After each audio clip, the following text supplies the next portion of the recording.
എന്നാലും ഇത് വളരെ മോശമായി പോയി സാറേ. വേണ്ട മൂതേട്ടാ, വേണ്ട. അവളുമാരുടെ കരച്ചിലൊക്കെ കള്ളക്കരച്ചില്ല. സംഗതി പൊളിഞ്ഞപ്പോ നമ്മളെയൊക്കെ പറ്റിക്കാനുള്ള അടവാ.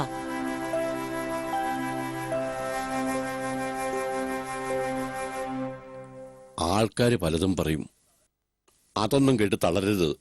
അറിയാലോ, മനുഷ്യന്റെ തിന്മ കണ്ടെടുക്കാനാ ജനത്തിരക്ക്. മേനോനെ പോരാളുടെ കാര്യമാകുമ്പോ അതിന്റെ ശക്തി കൂടും. ആരെന്തു പറഞ്ഞാലും പ്രതികരിക്കാൻ കഴിയില്ല മുകുന്ദേട്ടാ. കഴുത്തിൽ മുഖം വച്ചു കഴിഞ്ഞു, കൈയും കാലും നാവും ഒക്കെ വരിഞ്ഞു കെട്ടിക്കഴിഞ്ഞു. ഇനി എനിക്കൊന്നിനും കഴിയില്ല.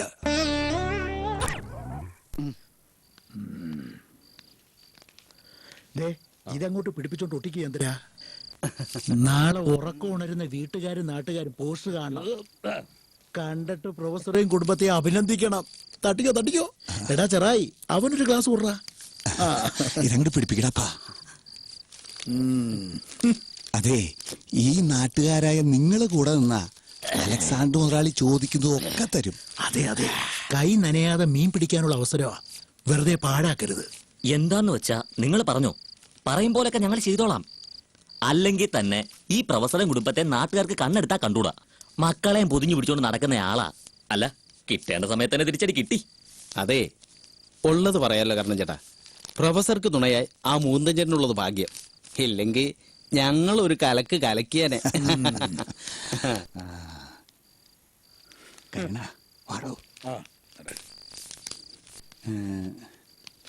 അല്ലടാപ്പാ, ഈ മുകുന്ദേട്ടനുമായി പ്രൊഫസർക്ക് എന്താ ഏർപ്പാട്? കുടുംബ സുഹൃത്തുക്കളാണെന്നൊക്കെയാ പറയുന്നേ. പക്ഷേ അതിന്റെ പിന്നിലും അല്ലറ ചില്ലറ ചുറ്റിക്കളികളൊക്കെ ഉണ്ട്. ചുറ്റിക്കളി എന്ന് പറഞ്ഞാ? അതെ, ആ പ്രൊഫസറുടെ ഭാര്യയുമായി മുകുന്ദേട്ടന് ചില ഇടപാടുകളൊക്കെ ഉണ്ടെന്ന്. അതല്ലേ അങ്ങനെ കല്യാണം കഴിക്കാൻ നിൽക്കുന്നേ എന്ന് വെച്ചാ നല്ല പ്രായത്തിൽ അവര് മക്കളെക്കാള് സുന്ദരിയായിരുന്നു എന്ന്. പിന്നൊരു ഗുണമുണ്ട് കേട്ടോ, അവരുടെ ഇടപാടൊക്കെ വളരെ രഹസ്യമായിട്ടായിരുന്നു. മക്കളെ പോലൊന്നും പരസ്യപ്പെടുത്തിയിട്ടില്ലെന്ന് മാത്രം. അത് ശരി. ആ ദേ, ഇത് മതിയൊന്ന് നോക്കിയേ. ശരിക്കങ്ങടെ ഒട്ടാ. തൽക്കാലം മതി. മതിയല്ലോ. ആ, ഇത് വെച്ചോ. ആ ദേ ഇങ്ങോട്ട് വെച്ചോ.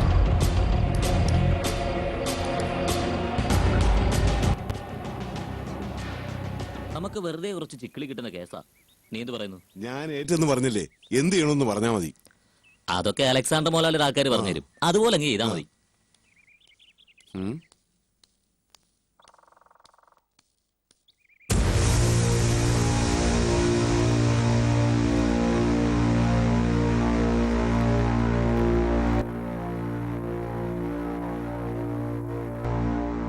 ഏത് നാറേച്ചു പോസ്റ്ററിലെ വലിച്ചു കയറി കളയാൻ പറ്റുമോ മൂന്തേട്ടാ? പോയ മാനം പറിച്ചു കളയാൻ പറ്റുമോ?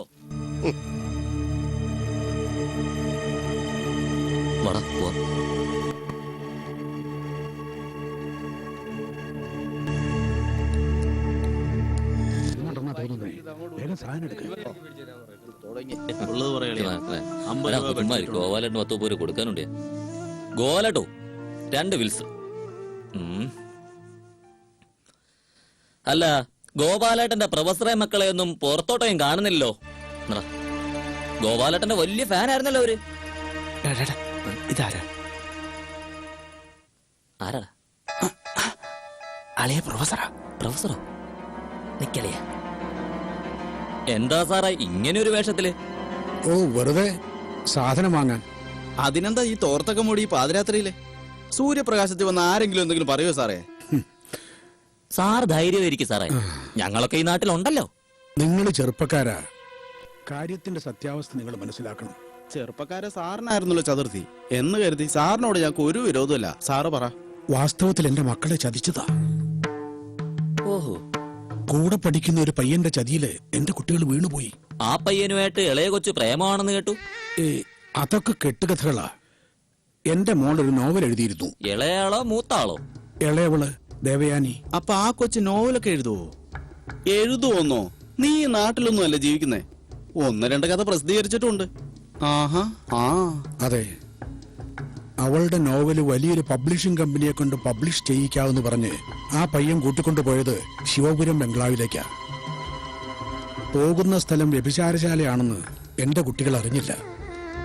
നേരത്തെ അറേഞ്ച് ചെയ്തൊരു നാടകം പോലെ കൃത്യസമയത്ത് പോലീസ് എത്തുകയും അറസ്റ്റ് നടക്കുകയും ചെയ്തു. അതാണോ സത്യം? ആ എടാ ഇതാടാ സത്യം. അയ്യോ. നമ്മള് വെറുതെ ശ്ശോ. സാറേ സാർ ഇതുമായിട്ട് പോയേ. ഇവന്മാര് നല്ല ഉദ്ദേശത്തോടല്ല സംസാരിക്കുന്നത്, കിട്ടിയ സന്ദർഭം മുതലാക്കുക. എത്രയാ? ആകെ 85 രൂപ. ബാക്കി പിന്നെ മതി. ഓ ആ ആ, അളിയ മാറിക്കോട്. സാറ് പോട്ടെ പോട്ടെ. കഷ്ടം, എന്തിനാണ് മുറിവ് കുത്തി നോവിക്കുന്നത്? അല്ലെങ്കിൽ തന്നെ തളർന്നു നടക്കുക പാവം. അതെ, കാറ്റുള്ളപ്പോഴല്ലേ തൂറ്റാൻ പറ്റൂ. ഇപ്പൊ കാറ്റ് ഞങ്ങൾക്കൊക്കെ അനുകൂല, അതുകൊണ്ട് തൂറ്റുവാ. നന്നായിട്ട് തന്നെ അങ്ങ് തൂറ്റുവാ. ഹ, കുറെ കാലമായി പെൺപിള്ളേരെ പിടിച്ചോണ്ട് നടന്ന ഇപ്പൊ അനുഭവിച്ചല്ലോ. ഒരെണ്ണം.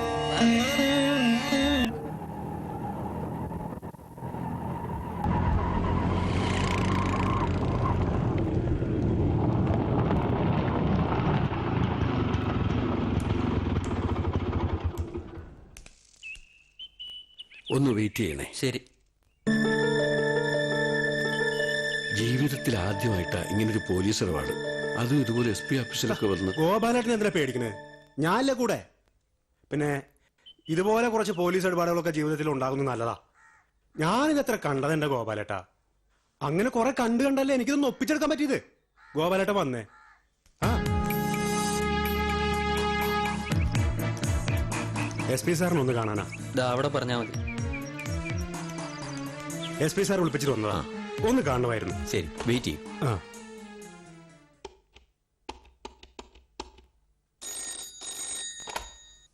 സാറിനെ കാണാൻ രണ്ടുപേര് വന്നിട്ടുണ്ട്.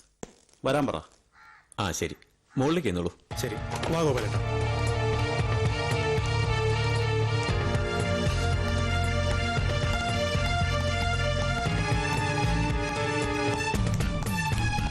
സാർ, സാറിനെ ഒന്ന് കാണാൻ.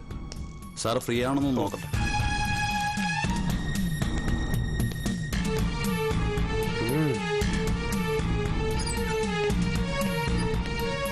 സാർ, രണ്ടുപേർ കാണാൻ വന്നിട്ടുണ്ട്. വരാൻ പറയും. സാർ.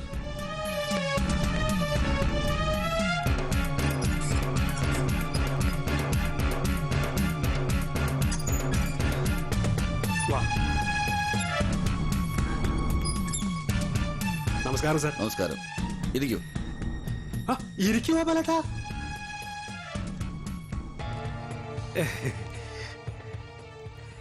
സാർ, എന്റെ പേര് പ്രകാശൻ. പറക്കാടൻ പ്രകാശൻ എന്ന് പറഞ്ഞ സാർ ചിലപ്പോ അറിയും. ആ പാർട്ടിയുടെ മണ്ഡലം സെക്രട്ടറിയാണ് സാർ. ഓഹോ. പുതിയ SP ചാർജ് എടുത്തു എന്ന് ഞാൻ അറിഞ്ഞു. വന്നൊന്ന് പരിചയപ്പെടാന്ന് വെച്ചപ്പോ എനിക്ക് ഓരോ തിരക്കും പ്രശ്നങ്ങളും. ഇപ്പോഴാ അതിനൊരു അവസരം ഒത്തു വന്നത്. സാർ, ഇതാണ് ഞാൻ പറഞ്ഞ ഗോപാലേട്ടൻ, ഭാസ്കരന്റെ വീട്ടിനടുത്ത് കട നടത്തുന്ന. നമ്മള് ഗോപാലേട്ടനോട് മാത്രമേ വരാൻ പറഞ്ഞിരുന്നുള്ളൂ അല്ലേ വിജയ? അതെ സാർ. അല്ല സാർ, ഞാനിപ്പോ മണ്ഡലം സെക്രട്ടറി ആയതുകൊണ്ട് പറയല്ല, കാര്യങ്ങളെല്ലാം. ഓ, അതൊക്കെ അങ്ങ് ശരിയായിക്കോളും പ്രകാശ. ഈ മണ്ഡലം സെക്രട്ടറി സ്ഥാനത്തിലൊന്നും വലിയ കാര്യമൊന്നുമില്ല. അല്ല, അത് പിന്നെ ഈ പ്രശ്നങ്ങളൊക്കെ ഒന്ന് പരിഹരിക്കാൻ വേണ്ടി. പ്രകാശ, ഒരു സെക്കൻഡ്.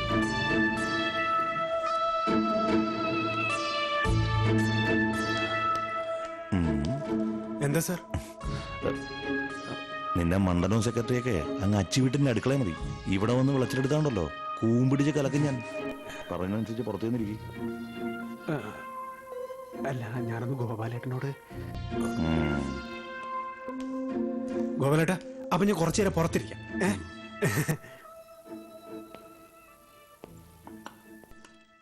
പ്രകാശൻ ഗോപാലേട്ടന്റെ പരിചയക്കാരനല്ലേ? അതെ, വെറും പരിചയമല്ല, അയൽപക്കക്കാരും കൂടിയാ.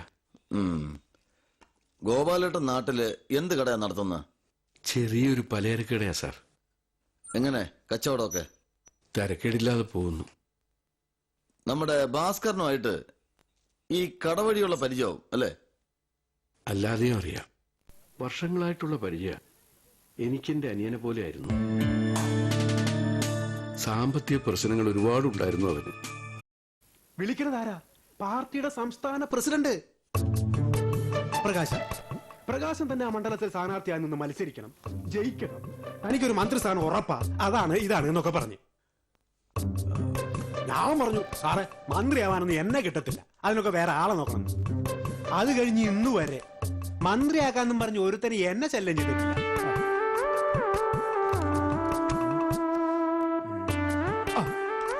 എന്തായി ഗോപാലേട്ടാ, അങ്ങേര് ചോദ്യമൊക്കെ ചോദിച്ച് ബുദ്ധിമുട്ടിച്ചോ?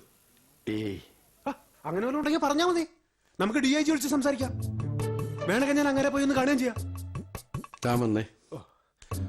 അപ്പൊ നമുക്ക് പിന്നെ കാണാം.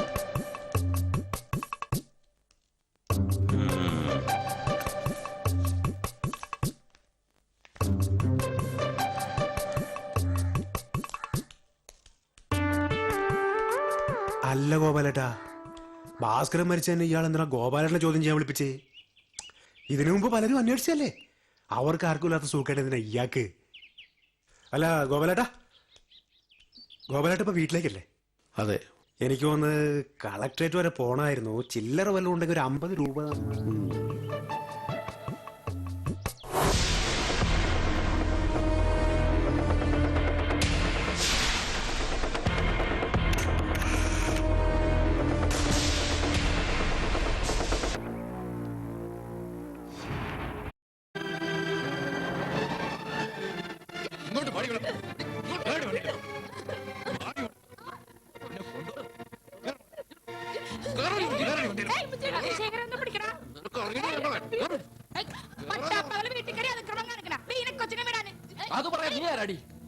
ഞാനാ?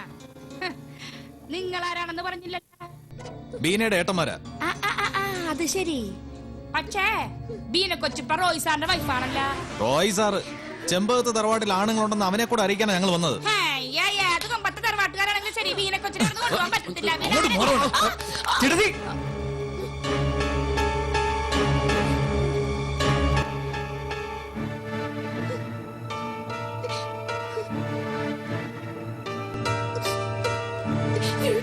ഏയ് അതെ, ഈ കോളിൽ ഇളകിയ നിങ്ങളുടെ പൊടി പോലും കാണത്തില്ല. ബീനെ വിട്ടിട്ട് പോ നോക്ക്. ബീനെ ഞങ്ങൾ കൊണ്ടുപോകും. നിങ്ങളോട് മര്യാദക്ക് ബീന കൊച്ചിനെ വിട്ടിട്ട് പോകാനാണ് പറഞ്ഞത്. പോയില്ലേ നിങ്ങൾ എന്ത് ചെയ്യും? കാണണോ? കാണണം. വിടരുത് സാർ.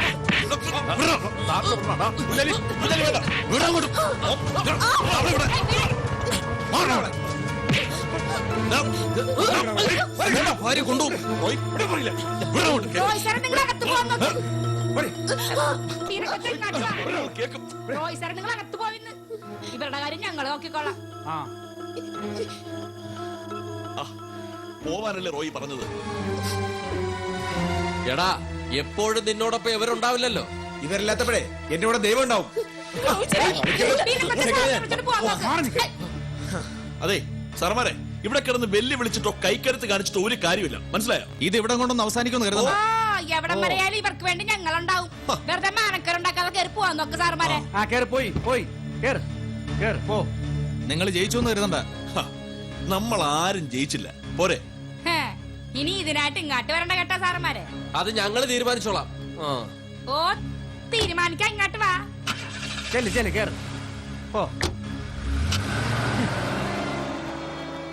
ശേഖരൻ, നീ വണ്ടി അങ്ങോട്ടൊന്ന് ഒതുക്കി വെക്കും. ഞങ്ങളൊന്ന് അകത്താട്ട് കയറിട്ട് വരാം. സാറ് വരണം.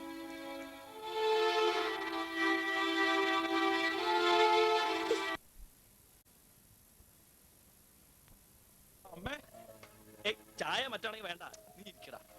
അമ്മേ, എന്താ അമ്മേ, ഇത് പ്രശാന്ത്, എന്റെ കൂടെ ജോലി ചെയ്യുന്ന ആളാ. നമസ്കാരം. മോന്റെ വീട് എവിടെയാ? ചാലക്കുടി. മോന് കുടിക്കാൻ എന്താ വേണ്ടത്? അയ്യോ, ഒന്നും വേണ്ടമ്മേ. ഗൾഫില് എന്റെ സുഹൃത്തുക്കൾ തന്നയച്ച സാധനങ്ങള് മേൽവിലാസക്കാർ കൊണ്ടുകൊടുത്ത് വരുന്ന വഴിയാ. പലയിടത്തുനിന്നായി ഒരുപാട് കുടിച്ചു, ഇനി വയ്യ, അതുകൊണ്ടാ. ആ, വീട്ടിൽ വന്നപ്പോഴാ നിന്റെ മാരേജ് ഇൻവിറ്റേഷൻ കണ്ടത്. അമ്മ പറഞ്ഞു നീ പ്രത്യേകം ക്ഷണിച്ചിരുന്നു. കല്യാണത്തിന് വരാൻ പറ്റിയില്ല, അതുകൊണ്ടാ തിരക്കിനിടയിൽ ഞാൻ ഇന്ന് തന്നെ വന്നത്. എവിടെ നിന്റെ ഭാര്യ? വിളിക്കേ, ഞാനൊന്ന് കാണട്ടെ. കണ്ടാ മാത്രം പോരാ, ഈ ഗിഫ്റ്റ് നിന്റെ ബെറ്റർ ഹാഫിനെ ഏൽപ്പിക്കാൻ വേണം. അവളിവിടെ ഇല്ല. വീട്ടിൽ പോയിരിക്ക? അതെ. എന്താ ഇത്ര വേഗം നീ ഒരു അച്ഛനാവാൻ പോവാ? അതൊന്നുമല്ല, അവൾക്ക് വീട്ടിൽ പോണെന്ന് പറഞ്ഞു. പൊക്കോളാൻ ഞാനും പറഞ്ഞു. വലിയ വീട്ടിലെ പെൺകുട്ടിയല്ലേ? അപ്പൊ പുളിങ്കൊമ്പി തന്നെ കയറി പിടിച്ചിരിക്കുന്നല്ലേ? ഛേ, കഷ്ടമായി കാണാൻ കഴിയാഞ്ഞത്. എനിവേ, ഇത് വാങ്ങ. My best wishes. വാങ്ങടാ. ആ, ഞാൻ പോകുന്നതിന് മുമ്പ് ഒരു ദിവസം വിളിച്ചിട്ട് വരാം. അന്ന് നിന്റെ ഭാര്യയുടെ കയ്യിൽ നിന്ന് ഊണ് കഴിച്ചിട്ട് ഞാൻ പോവും. ഇന്ന് അല്പം ധൃതിയുണ്ട്, ഒരുപാട് സ്ഥലത്ത് പോകാനുള്ള. പറ്റേ, ഞങ്ങളുടെയൊക്കെ ലൈഫ് മരുഭൂമി കിടന്ന് തേഞ്ഞു തീരുവാടാ.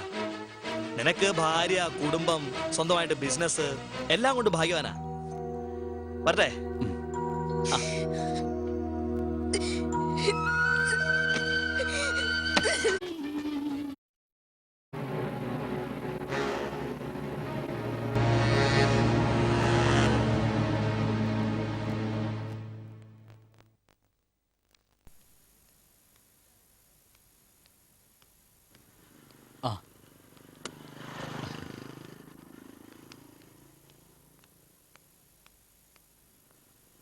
എന്താ അഞ്ജലി കാണണമെന്ന് പറഞ്ഞത്? രമേശ് എനിക്കൊരു സഹായം ചെയ്തു തരണം. എന്ത് സഹായം?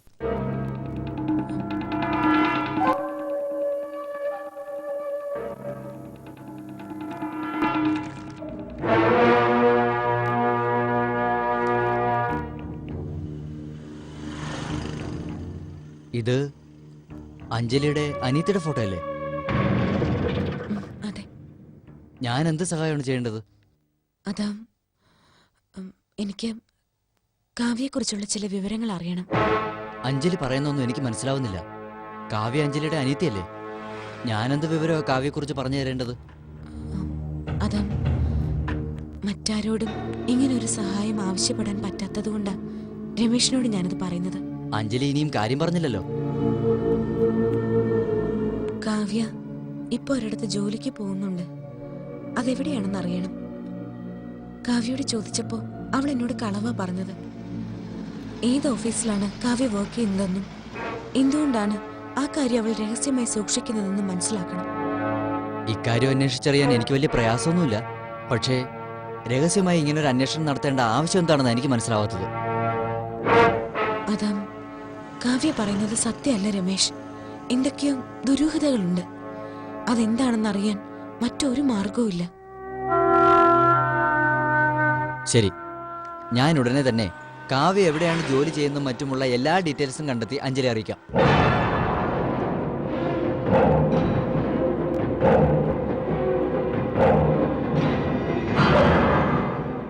Thank you Ramesh. ആ ശരി.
അഞ്ജലി ഇല്ലേ? ഉണ്ടല്ലോ. ആരാണ്? ഞാൻ അഞ്ജലിയുടെ കൂടെ കോളേജിൽ ഒരുമിച്ച് പഠിച്ചിരുന്നതാ. രമേശ് എന്ന പേര്. എനിക്ക് അഞ്ജലി ഒന്ന് കാണണം. അകത്തേക്ക് ഇരിക്കെ, ഞാൻ വിളിക്കാം. ആ ശരി.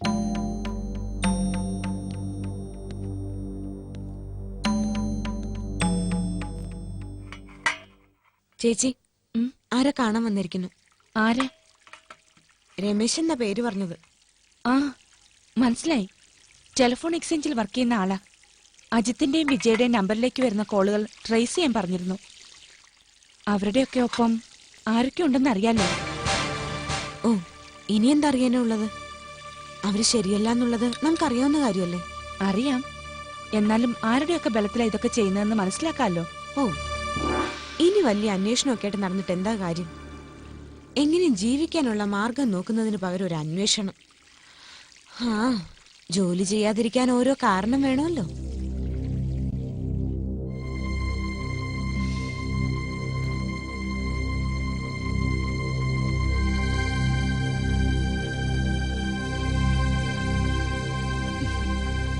ഈ വീട് കണ്ടുപിടിക്കാൻ ഞാൻ കുറച്ച് ബുദ്ധിമുട്ടി.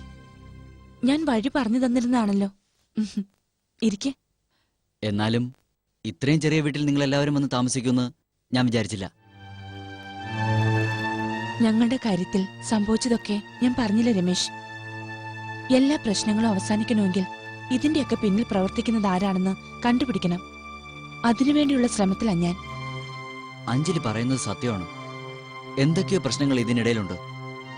അഞ്ജലി പറഞ്ഞതനുസരിച്ച് അന്വേഷിച്ചപ്പോ എനിക്കത് മനസ്സിലായി.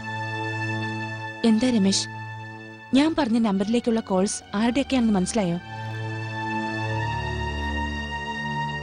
മറ്റൊരു മാർഗവും ഇല്ലാത്തതുകൊണ്ടാ ഞാൻ രമേശിനെ ഇക്കാര്യം ഏൽപ്പിച്ചത്. അജിത്തും വിജയുമായി ബന്ധമുള്ളത് ആരൊക്കെയാണെന്ന് അറിഞ്ഞാൽ അതനുസരിച്ച് മൂവ് ചെയ്യാലോ. ഏതൊക്കെ നമ്പറിലേക്ക് അവർ വിളിച്ചിരിക്കുന്നത്? ഏറ്റവും കൂടുതൽ സമയം സംസാരിച്ചിരിക്കുന്നതും കൂടുതൽ സമയം വിളിച്ചിരിക്കുന്നതും ഒരു നമ്പറിലേക്കാ. ദിവസത്തിൽ പല പ്രാവശ്യം വിളിച്ചിട്ടുണ്ട്. ഏത് നമ്പരാ അത്? 9846324036.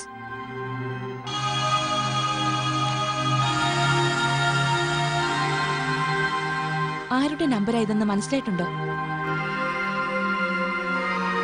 ഈ ഫോൺ ആരുടെ പേരിലാണെന്ന് അറിഞ്ഞാൽ നമുക്ക് വ്യക്തമായ തെളിവുകൾ കിട്ടും. ആരുടെ നമ്പരാ രമേശ് ഇത്? ഈ നമ്പർ മിസ്റ്റർ അരുൺ മേനോന്റെ പേരിലുള്ളതാ.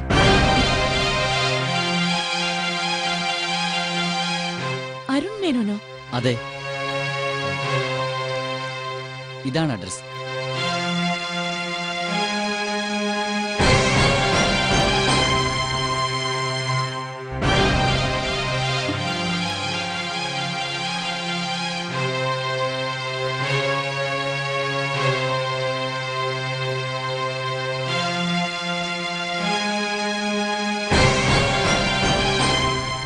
ഇത് അരുണിന്റെ അഡ്രസ് ആണല്ലോ.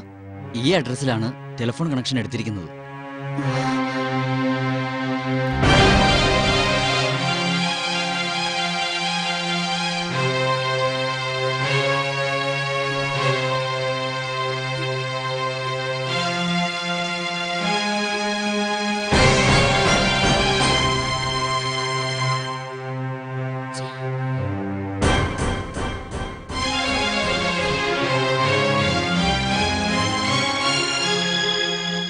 കാവ്യാഞ്ജലി അവസാന ഘട്ടങ്ങളിലേക്ക്.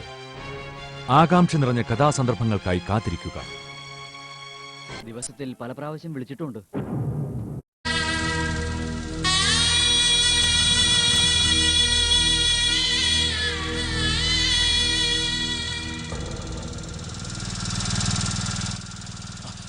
ഒന്ന് നിർത്തി നിർത്തി. എന്താടാ?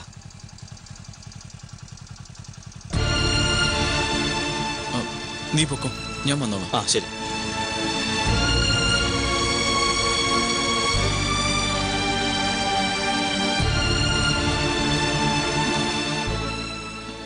അഞ്ജലി എന്താ ഇവിടെ ഒറ്റയ്ക്ക്?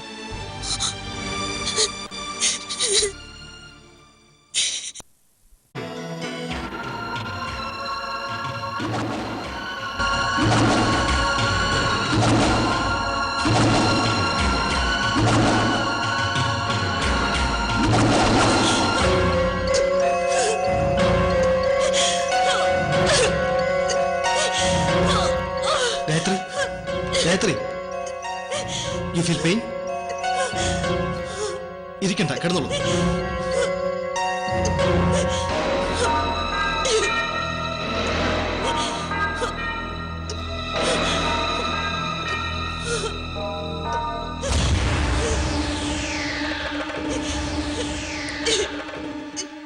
സ്കാൻ റിപ്പോർട്ട് വന്നിട്ടുണ്ടോ? ഇല്ല. Give this medicine. Okay doctor. വേറെ പ്രശ്നമൊന്നുമില്ല കേട്ടോ. വിശപ്പുണ്ടെങ്കിൽ ലൈറ്റായിട്ട് എന്തെങ്കിലും കഴിക്കാം. ഡോക്ടർ രമ ഇന്ന് ലീവാ. തൽക്കാലം പെയിൻ കില്ലർ കൊടുക്കാമെന്നല്ലാതെ സ്കാൻ റിപ്പോർട്ട് കിട്ടാതെ എനിക്കൊന്നും ചെയ്യാൻ പറ്റില്ല. പക്ഷേ പേടിക്കാനൊന്നും ഉണ്ടെന്ന് എനിക്ക് തോന്നുന്നില്ല.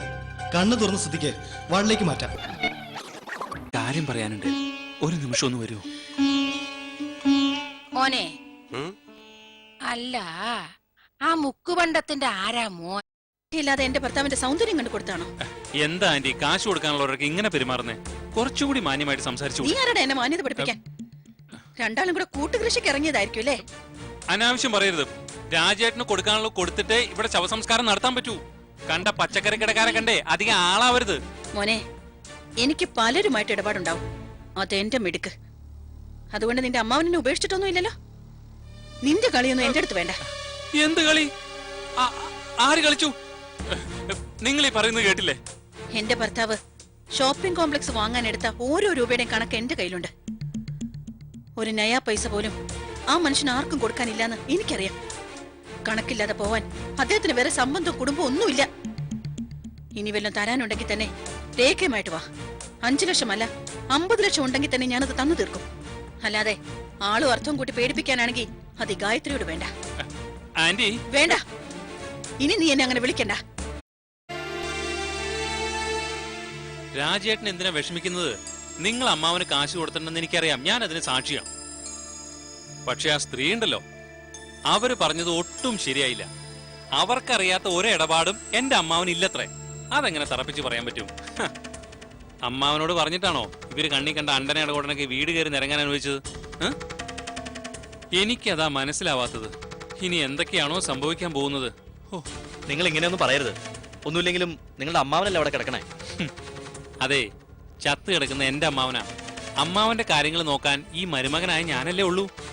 ചടങ്ങുകൾ മുടക്കുന്നു പറഞ്ഞ് ഒരാൾ ഇവിടെ നിൽക്കുമ്പോഴേ എനിക്കിത്തിരി ദണ്ണുണ്ട്.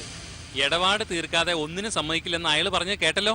അല്ല, അതിനിടയ്ക്ക് അഭിപ്രായം പറയാൻ താനാരാ? വേണ്ട, താൻ ഇതിൽ ഇടപെടണ്ട കേട്ടോ. എന്തിനാ വെറുതെ ഇതിലൊക്കെ ഇടപെട്ട് ഈ ചടങ്ങ് വഷളാക്കണേ? വാ, നമുക്ക് പോ. അവരായി അവരുടെ പാടായി. ഓ, ചെല്ലേ ചെല്ലേ.